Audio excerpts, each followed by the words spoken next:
పేరు గొప్ప ఊరు దెబ్బ అనేటట్లుంది పాండ్రంకి గ్రామం పరిస్థితి. గ్రామంలో డ్రైనేజీ వ్యవస్థ సరిగ్గా లేకపోవడం, మరుగునీరు ఎక్కడికక్కడే నిలిచిపోవడం వెరసి వీధుల్లో దుర్గంధం వెదజల్లుతోంది. దీంతో ఈగలు దోమలు రాజ్యమెళ్తుండగా స్థానికులు తీవ్ర అస్వస్థతకు గురవుతున్నారు. గ్రామంలోకి వెళ్లే ప్రధాన రహదారిలోనే మరుగునీరు స్వాగతం పలుకుతూ ఇక్కడికి వచ్చే పర్యాటకులను నిరాశపరుస్తోంది. నిత్యం అటువైపుగా రాకపోకలు సాగించే పంచాయతీ అధికారులు సైతం నిర్లక్ష్యం వహించడం స్థానికులకు ఆగ్రహం కలిగిస్తోంది.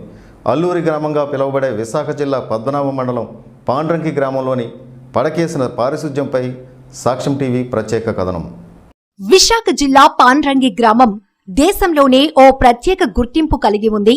దేశ స్వాతంత్ర్యం కోసం తెల్లదొరలకు గుండె ఎదురొడ్డి పోరాడిన అమరవీరుడు అల్లూరి సీతారామరాజు ఆయన జన్మించిన పుణ్యభూమి ఇది. ఎంతో చరిత్ర కలిగిన ఈ గ్రామాన్ని ప్రభుత్వం పర్యాటక ప్రాంతంగా గుర్తించినప్పటికీ ఇక్కడ మౌలిక సదుపాయాల కల్పనలో అధికారులు పాలకుల నిర్లక్ష్యం నిలువెత్తు సాక్ష్యంగా నిలుస్తోంది. ఈ గ్రామంలో ఎక్కడ చూసినా మురుగునీటి నిల్వలే.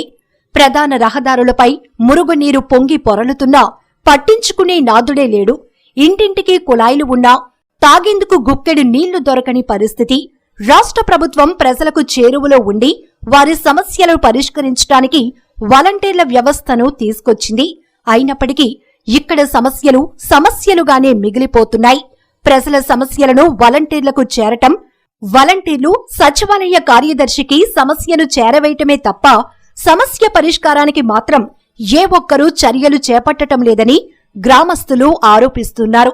అల్లూరి గ్రామం ఎంతో అభివృద్ధి చెంది ఉంటుందని, ఎలా ఉంటుందో చూడాలని దేశ నలుమూలల నుంచి నిత్యం వచ్చే పర్యాటకులు గ్రామంలో అడుగు పెట్టగానే ముక్కున వేలేసుకుంటున్నారు. ఈ సమస్యలపై ఇటు స్థానికులు అటు అధికారులు ఏమంటున్నారో వారి మాటల్లోనే. ఊరు పోయేసింది ఇదేంటి, కాలువల ప్రాబ్లమే మాకు ఎక్కువ. ఏంటండి కాలువలకి ఎందుకు చేయరు ఏమనంటే మాకు సంబంధం లేదు, వీలే విజయాకరణ అరగమంటారు. ఆ తర్వాత నెలకు వచ్చి పట్టించుకుంటారు. వీలే సెక్రటరీ అంతే. ఇవే పోయేసానండి. ఇదే కాదండి, ప్రతి ఈదికి కాలువలకి ఎందుకు చేయడం, దోమలు ఎక్కువైపోవడం, జ్వరాలు రావడం, ఇదే పోయేసిన. ఇంకేట్లేదు. పంచాయతీకి చెప్పినామండి, వాలంటీర్లకి చెప్పాం, వాళ్ళకి బట్టి వాళ్ళు కూడా ఇవే పోయాడు. సెక్రటరీకి కంప్లైంట్ అవ్వండి అని సెక్రటరీకి చెప్పామండి. వచ్చడం చూడడం వెళ్ళిపోవడం. కాలేజీలు కూడా సరిగ్గా ఇవ్వట్లేదు, ఇంటింటి కాలేజీలు అవి కూడా నాడి శుభ్రంగా ఇవ్వట్లేదు. వాలంటీర్లకు చెప్తే వాలంటీర్లు సెక్రటరీకి ఇన్ఫార్మ్ చేస్తున్నారు. వాళ్ళు సెక్రటరీ వాలంటీర్లు ఏం చేస్తారు? సెక్రటరీ గారు ఆయన ఎప్పుడు డ్యూటీకి వస్తారో తెలియదు, ఎప్పుడు వస్తారో తెలియదు.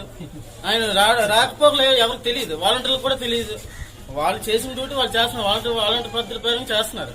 కానీ మరి సెక్రటరీకి ఉండాలి. అది సెక్రటరీ గారు తీసుకెళ్లి మండలంలో చెప్తే దానికి ఏటైనా సొల్యూషన్ దొరుకుతుంది. కానీ ఇక్కడ వాలంటీర్లు ఏం చేస్తారు? ఆయన ఒకటి కనిపిస్తాయి కదా, ఆయన డైలీగా ఆయన పని మీద మేము తిరగలేం కదా సార్. ఆయన ఏదో వస్తున్నారు, ఓజీ ప్రకారంగా వస్తున్నారు, వచ్చినట్టు ఆయన ఏ టైంకి వస్తున్నారో తెలియదు, ఏ టైంకి వెళ్ళిపోతున్నారో తెలియదు. ఆమ్జూర్ కుమారి పాండ్రంకి పంచాయతీ వాలంటీర్. ఇక్కడ మ్యాన్ హోల్ బాగలేక వాటర్ అంతా బయటకు వెళ్ళిపోతుంది. మేము మా పై ఆఫీసర్స్ దృష్టి తీసుకొచ్చాం సార్. ఇది ఎప్పటి నుంచో వస్తున్న ప్రాబ్లం సార్. ఎప్పుడూ చెప్తుంటాం సార్, ప్రతిసారి రీక్ అయినప్పుడల్లా చెప్తుంటాం. అది కంప్లీట్గా క్లియర్ అవ్వాలి. అన్నీ మేము చేయలేం కదా, మా ఆఫీసులో చెప్పగలం, అన్నీ మేము చేయలేం కదా. మా పై ఆఫీస్ వరకు మేము తీసుకెళ్ళగలం, తర్వాత చేయాల్సింది వాళ్ళు కదండి.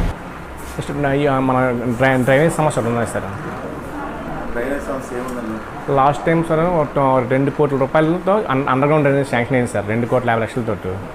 మళ్ళీ చేపట్టలేదు అనేసి మళ్ళీ అది క్యాన్సిల్ అయింది సార్. ఇప్పుడు పెట్టాం సార్, కంప్లైంట్ లిస్ట్ కూడా ఈ రోజుకి ఎవరు నమోదు చేయలేదు. మా దృష్టి నేను వచ్చింది సార్. ఆల్రెడీ ఇప్పుడు వాళ్ళు వస్తున్నారు sir. Technical problem under ground తీసిన వాళ్ళు మాత్రం వైద్య జీవీఎంసీలో వచ్చి వస్తారు సార్. సో 24 hours రెక్టిఫై చేస్తారు సార్.